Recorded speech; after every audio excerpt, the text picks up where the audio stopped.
Hello there, my wonderful friends. My name is Sophie. Welcome to my channel, The Diamond Help Desk. I am wrapping up Women's History Month a little late. Better late than never, but we have Frida Kahlo in front of me, and we're going to be talking about her. If you're new to this channel, welcome. I usually put out stuff on diamond painting, crafty things, hobby things. If you like that kind of content, go ahead and subscribe to this channel. And don't forget to put that like button. It really helps with the algorithm. And if you're coming back, thank you so much for coming back. I greatly appreciate the support and the comments. You guys are amazing. Since this is a Paint Gem art set, I do want to add that I am affiliated with Paint Gem. They have fantastic mini kits. I genuinely love them, and they're super shiny, and I feel like they're very nice quality for such a small canvas. I mean, look how much detail they fit in this tiny canvas. And if you want to get a discount code for that, you can use my code HELPDESK, and that saves you 10% off of your first purchase. And if you only buy one of these, it should cover the shipping. I would greatly appreciate it if you do. If you don't, that's also okay. I do get a small commission from it. So if you don't like that kind of stuff, that's okay too. And the tools that I have in front of me before I start, this beautiful cover minder by my friend Bree over at Painting with Pitties. She has an Etsy shop, and I will list it on the description of this video. This is one of Bella Art de Nicole's essential trays. I feel like this is just small enough for a small canvas. I loaded up my pen. This is the Butterfly Effectwares Easter pen with chit patty cakes. This is from Effectwares Outpost, and then I have my trusty gold tweezers. So as a disclaimer, this is going to be this is not for children, for people only of 18 years and older, because Frida Kahlo did have a very tragic life. She had a lot of trauma, and a lot of things happened to her that are very graphic. So please, if you don't like to hear that kind of stuff, maybe you can join me for another video. But also, if you're not of age to hear that kind of stuff, please don't stick around. We'll be covering things from ranges of mental health struggles, physical accidents, disabilities that are graphic in nature, and also touching on essay, touching on suicide attempts, and just honestly, think of it all. All of this happened to this woman, and she is a she's just a wonderful woman that just went through a lot, and she is very known in my culture. She is a Mexican icon now today. But we'll start from the very beginning. Frida Kahlo was born on 6 July 1907 in the city of Coyoacán, Mexico City, Mexico. So it's like a little suburb of Mexico City. And her full name was Magdalena Carmen Frida Kahlo y Calderón. Yeah, super long name, right?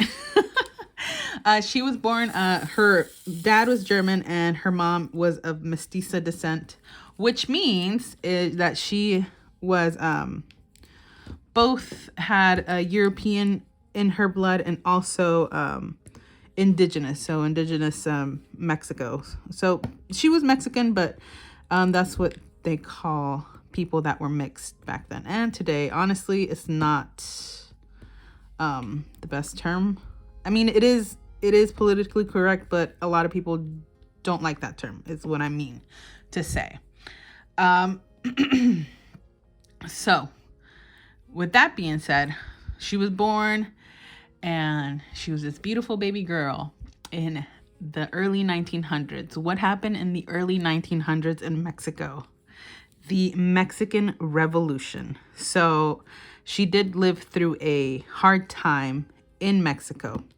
But we'll move on to her first big struggle of her life at 6 years old. Imagine you being 6 and something this big happens. She actually contracted polio at the age of 6, which made her right leg grow shorter, and she was forced to isolate for some years, which led her to be behind in school. And she was bullied for her small leg. I mean, come on. Like, it's her fault. She was so she was forced to isolate in her home. She was pretty much disabled at this point because one leg was shorter than the other leg. And she, because of this happening such a young age, she actually she was an angry kid. So she got kicked out of one of the first schools that she was in. And she was, I think she was kicked out for physical violence. Not too sure on that, though. I don't remember quite why she was kicked out, but she was kicked out of that school, and she was sent into a vocational school. And there, she realized that she wanted to be a doctor. But she also left that school because she was sexually abused by one of her female teachers. So, small child, she's already had polio, and she had that happen from a teacher, where it was a vocational teacher school. So she got out of that school and she went to another school where they had just started accepting women. So she was 35. There's 35 female students out of 2,000 students total. And there she studied science because she wanted to become a physician. So I don't know if some of you remember when you're kids, they ask you, oh, what do you want to be as an adult? I mean, I remember what I used to say. I used to say that I wanted to be a neurosurgeon, a cardiothoracic surgeon. I wanted to do that. I mean, I still kind of think about it. And I'm like, what would have happened if I actually did it? But her answer was always, I want to be a doctor. I want to be a physician. I want to help people. And mainly because her mom and her dad were also disabled in a way where they were always sick. And she wanted to help them, and she just wanted to change the world. Frida was, because of her polio, like I was saying, she did start school a little late. And to make up for that, she was surrounded by kids that were... she was a lot older than the kids that she was in school from. So she began hiding that by saying that she was born on 7 July 1910, which is the day that the Mexican Revolutionary War started.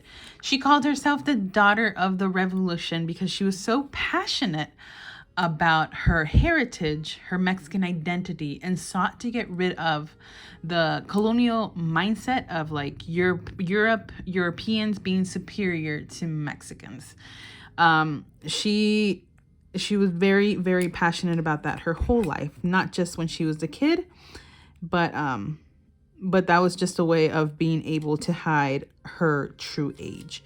So a lot of people didn't know how old she greatly was. I mean, she only hit it, what was it? She was born in 1906, so she said she was born in 1910 instead of 1906.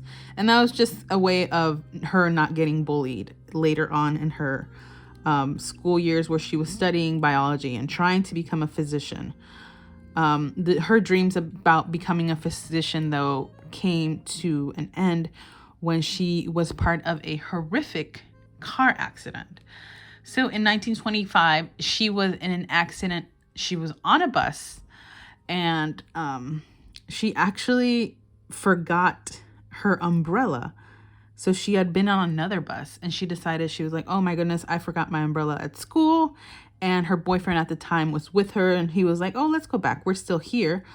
They went back to the school. She grabbed her umbrella, and then she went and boarded another bus, which is kind of, I guess, a sick way of fate. I don't know. It was just, when I hear that, I'm like, oh my goodness, you could have gotten on the other bus and just forgotten about an umbrella. Instead, you got on the bus that caused you to be disabled most of your life. So that bus that she was on, the new bus, it was in an accident. A streetcar crashed to the side of the wooden bus. It was a wooden bus, and it dragged it for feet. A lot of people died that day. But Frida didn't die. but she was hurt really badly. She was actually impaled with an iron handrail that went through her pelvis.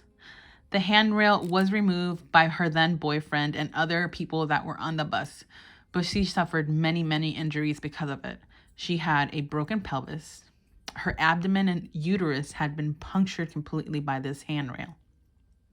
Her spine was broken in 3 places, and her right leg was broken in 11 places. She had a broken collarbone, and her shoulder was dislocated. And this accident left her bedridden for months. 4 months. She underwent several surgeries, and just imagine all of that happening to you in a moment's time, like getting impaled by a rail.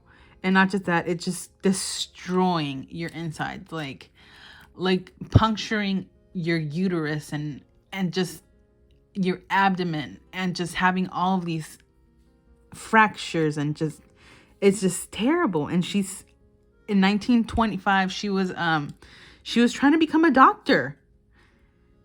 So she was about to be in her 20s. She was a 19-year-old girl. And it was just, and then not just that, imagine the trauma of being even in the accident. A lot of people died in that accident. So,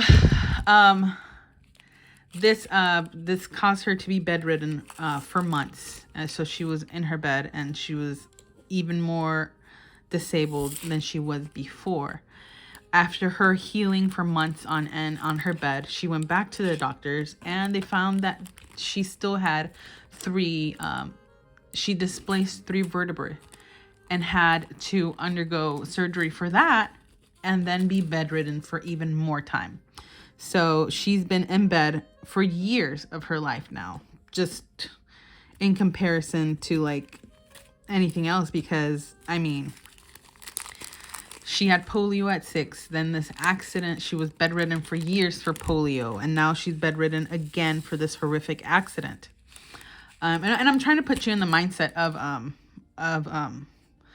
how tragic her life is so far. She's only 19 years old at this time.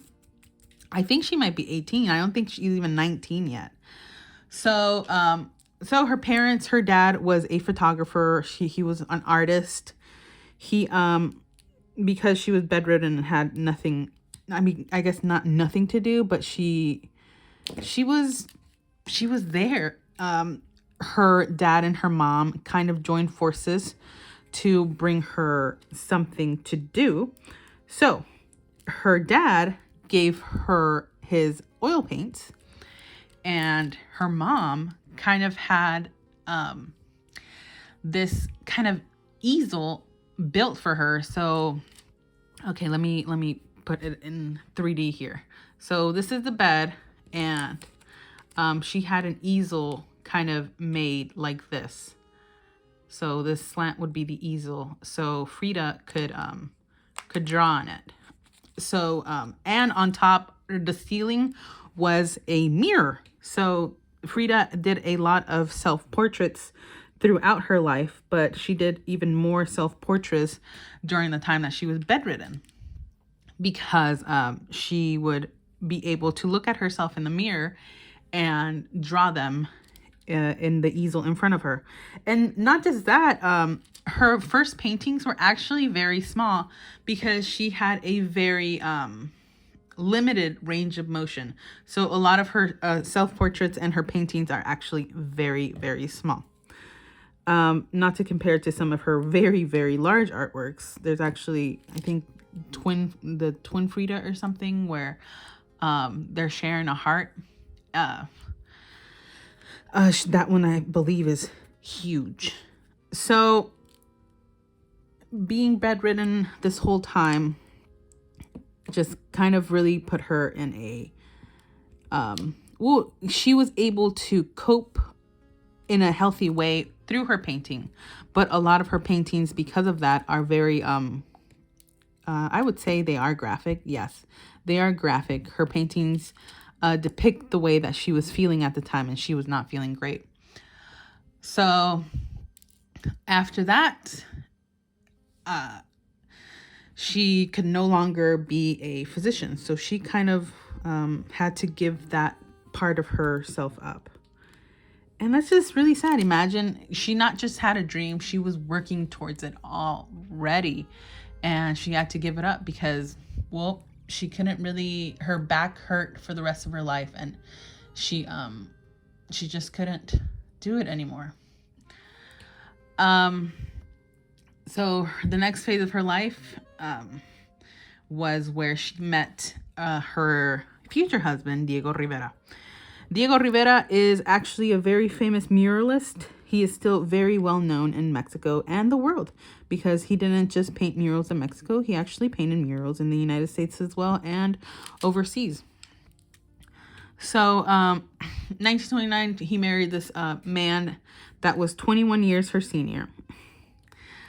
I'm going to be honest and straight up with you guys right now because I am going to sound kind of biased. I didn't like that she married him. Just putting it out there because, I mean, it was of the times and whatnot. And she loved him with literally all that she had. This love that she had for Diego was not healthy and vice versa. But she was very, very much in love with him. And honestly, she was pretty much obsessed with him. So, but they were together, and not only were they together, he was already in like two, not real marriages, but you know, like those, I forgot what they're called, but he was already kind of married to two other people. And if you know one thing about this marriage is that it was very tumultuous. And there was a lot of cheating going on, not just by him, but by her as well later on in the marriage. And it was very rocky from, I think the whole relationship. I just didn't love this relationship. But yeah, anyway. So they got married in 1929, okay? After the marriage, they actually moved to a really nice place called Cuernavaca, Morelos. So I'm saying it's a really nice place because that's actually where my dad's born. My father was born in Cuernavaca, Morelos, and it's actually called the City of the Eternal Spring. Why is it called that? Well, because it's always spring. It's always beautiful. It's nice. It has always nice weather. And this is actually pretty close to Mexico City. So they moved to Cuernavaca, Morelos, and Cuernavaca, Morelos at the time was very deep in the Revolutionary War, and they were in the midst of all this heavy fighting. This is when actually Frida Kahlo started wearing traditional clothing. So the clothing that you see here, the rebozo, the flowers in her hair, and the clothing that Frida Kahlo is known for happened during this time in the right after. So 1930, think this is already 1929. So they were just married. Before this, she dressed very I guess European for the time. Her father was German, and she dressed like that. She didn't dress in her traditional Mexican clothing, but because of all the fighting, a lot of intellectuals, not just her, were beginning to dress that way in traditional clothing to emphasize their ancestry, their Mexican identity, and just to let people know basically what side they stood on. So right after that, they actually moved to San Francisco in 1930 because Diego Rivera was no longer painting murals in Cuernavaca, Morelos. He was commissioned to paint murals in San Francisco. So they moved over to San Francisco, and they actually pretty much became travelers, not of the world mostly, but they did travel a lot in their lifetime. So they lived in San Francisco, and Frida actually really liked it in San Francisco, but of course her heart would always be in Mexico. So they moved back and forth from the United States to Mexico for a lot of years, and during these years, of course, there was a lot of affairs going on and a lot of not so great things happening in her life. So she went from San Francisco, moved back to Mexico in like 1931. From 1931, she moved to New York. And from New York, they actually moved to Detroit. Detroit was actually one of the most difficult times in Frida's life. She actually hated Detroit. She didn't like how industrialized it was. She didn't like how like apparent, like it was very obvious that the rich ran the city and they treated the poor very badly. She didn't like how gloomy it was and how bland and boring the city was, because the city of Detroit during that time, at least from her eyes, was very, was just openly not culturally diverse. So she actually did not enjoy her time in Detroit. And in Detroit, she actually had a horrific experience where she actually miscarried. And this isn't the first time that Frida has miscarried during her life, but this experience was terrible because she actually ended up hemorrhaging. And that hemorrhaging was so bad that she ended up in the hospital for over 2 weeks. And right after that terrible, terrible miscarriage and that terrible experience, her mom dies. And it's just this moment in time in Frida's life, Detroit basically, has brought some of the darkest paintings that Frida has ever had drawn. Some of the bloodiest paintings, I would say, because there's even depictions of her giving birth to a dead baby. And this is her feelings were always poured in that canvas.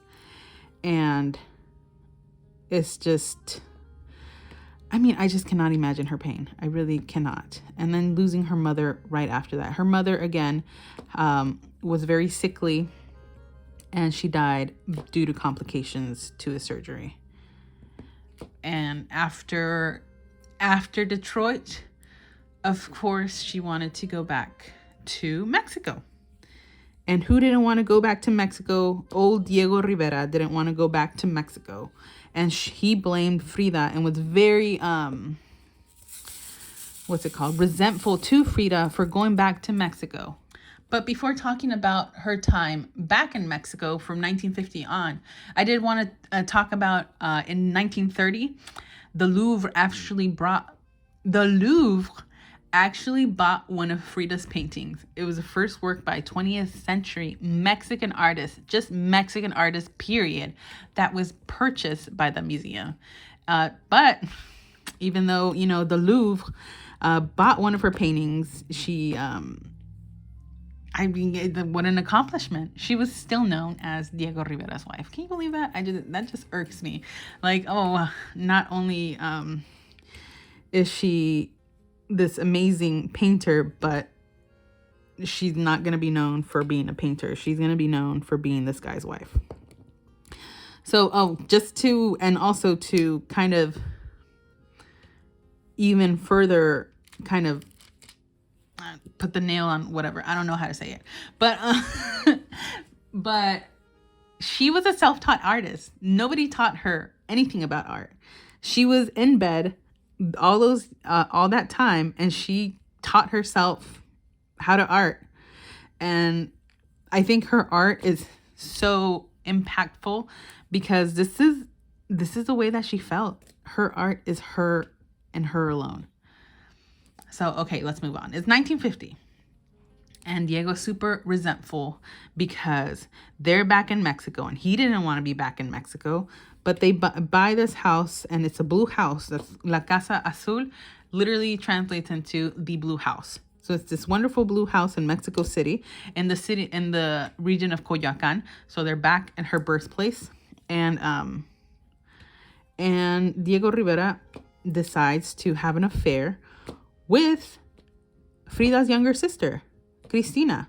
So Diego Rivera has an affair with her younger sister, and at this point she is like, seriously, you're gonna have an affair with my younger sister? Like, who do you think you are? So Frida leaves him. She's like, I don't need you. I don't need no mans, basically.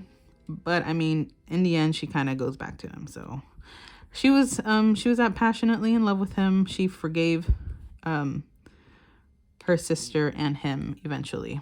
But during that time too, she was having a very prominent affair with another person. But I'm not going to talk about him because I'll go down this whole rabbit hole about him.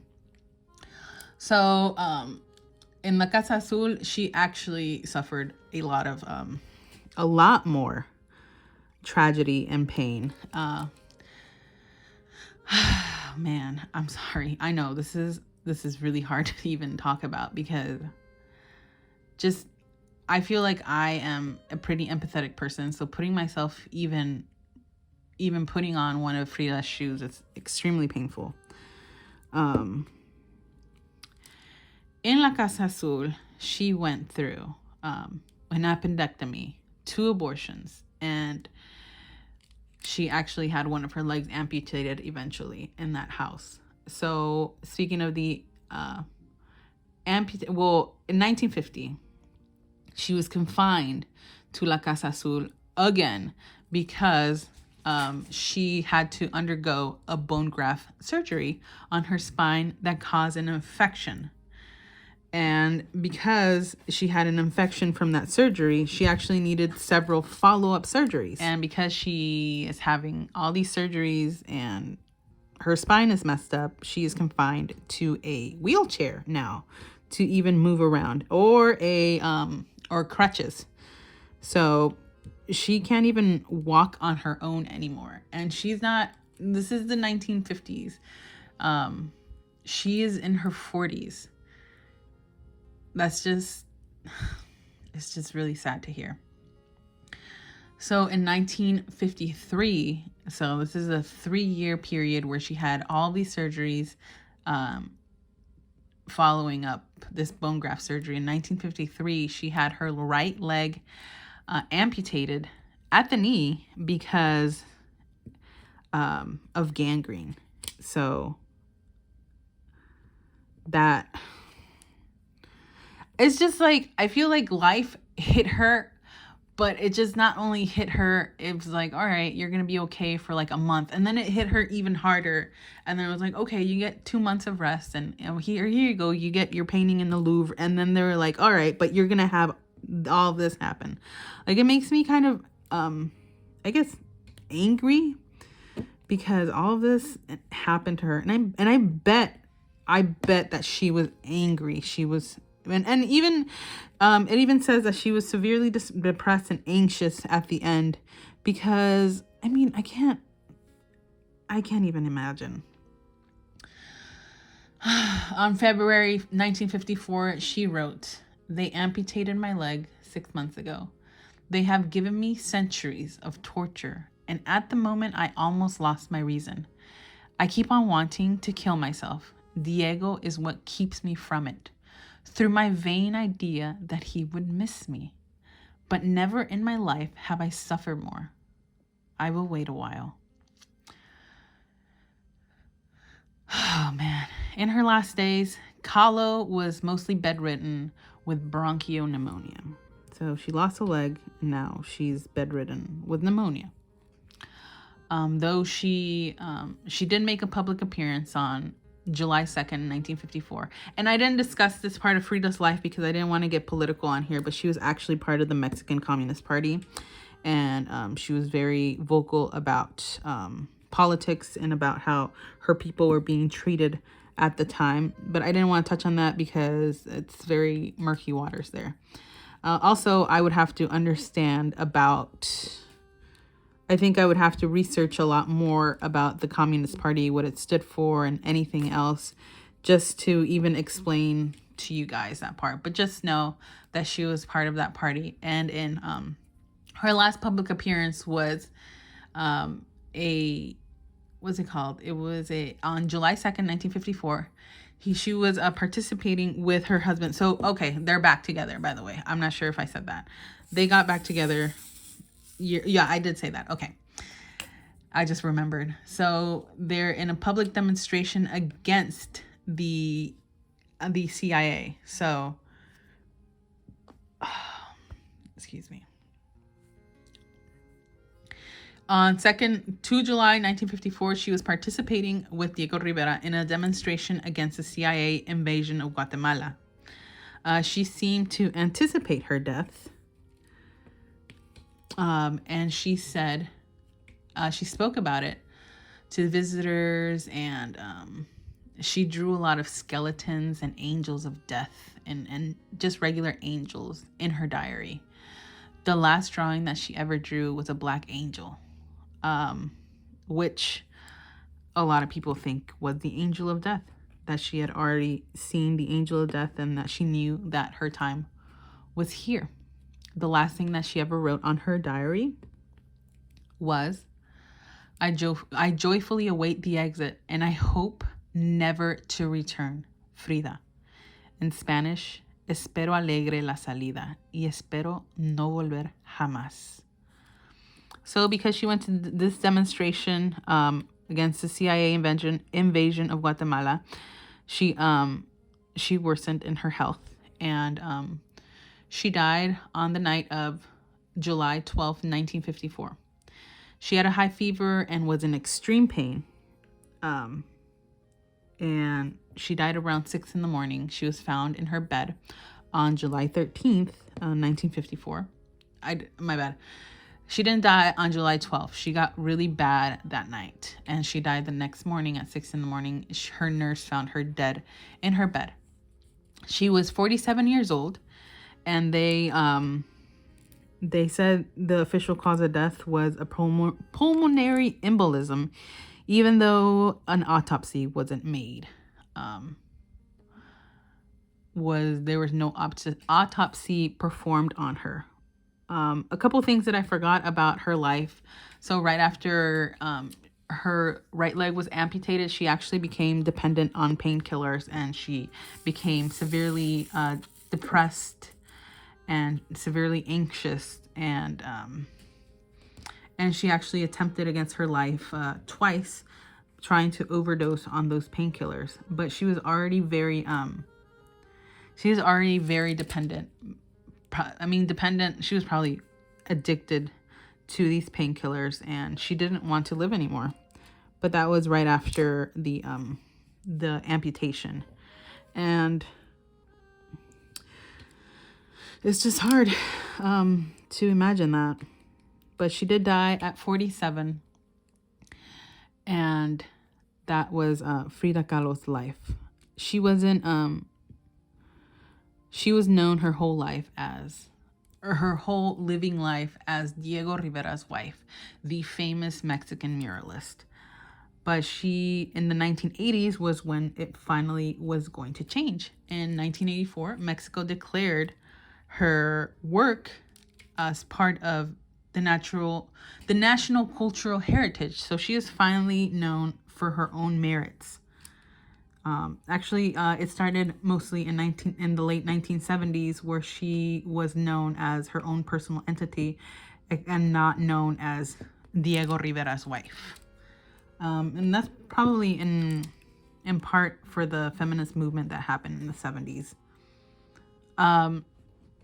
In 1958, La Casa Azul in Coyoacán was made into a museum.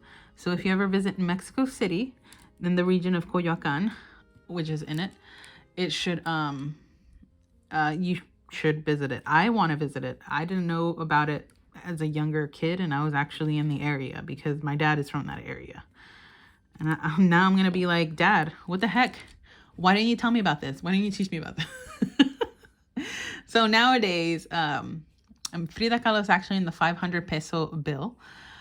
She is an icon for minority groups. For some of the minority groups that I can think about is feminists, LGBTQIA plus community, Chicanos, that's all I can think about right now. But she was openly bisexual. She actually had an affair with a woman, and she's an icon for those communities, although they're minority communities. In In her career, she created 143 paintings, and 55 of those were self-portraits. One of her, I think, let's see, she was quoted to say, "I paint myself because I am so often alone and because I am the subject that I know best." How beautiful is that?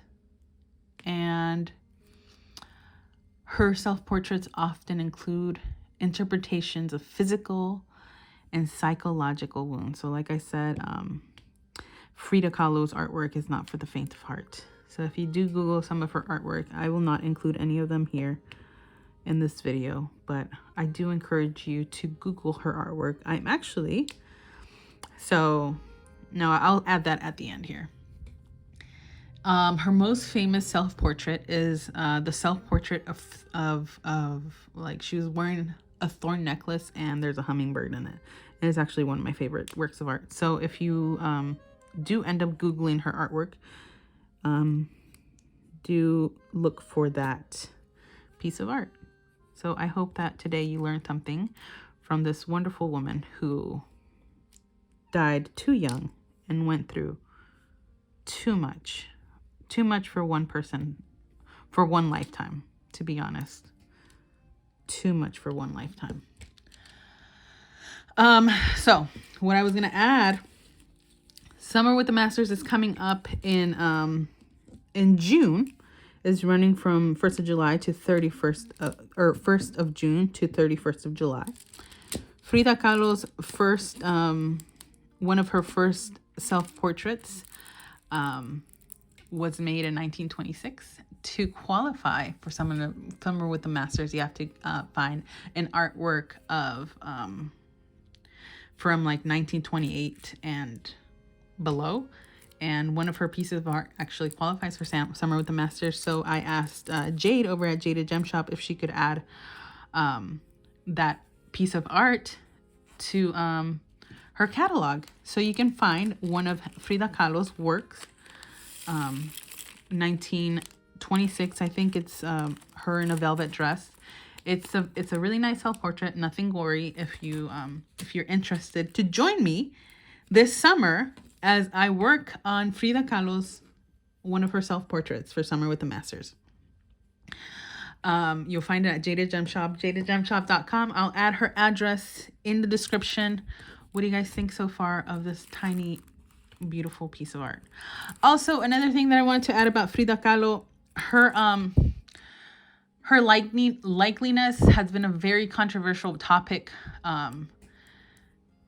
in Mexico. A lot of people don't like that Frida Kahlo is everywhere because that's not what she represented during her lifetime. I don't completely agree with that. I think it is being exploited somehow, but I do think that her story should be told and it should be celebrated. Well, she should be celebrated, not her story, not her struggle. And I enjoy having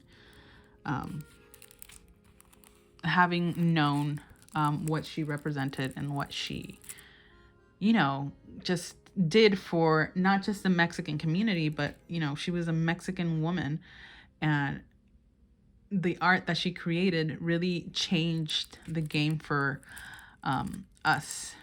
And by us, I mean Mexican women and Mexican artists, and just not just artists or people that